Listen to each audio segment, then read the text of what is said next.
रैना पर पलटवार, कहा दावों के बावजूद कश्मीर में क्यों छोड़ दिया मैदान। बीजेपी की उधमपुर सीट भी लग रही है खतरे में। ए और बी टीम को हिमायत करने के लिए क्यों हुए मजबूर।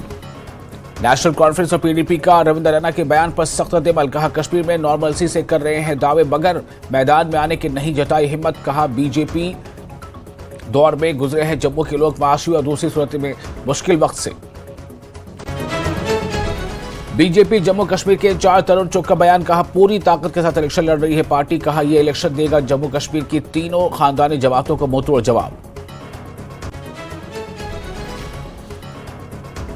कलेक्टर स्टेट्स जम्मू कश्मीर ने किए हैं नोटिस जारी। एक साबिक वज़ीर आला, 2 साबिक नायब वज़ीर आला समेत 42 ऑक्यूपेंट्स को शो कॉज नोटिस जारी।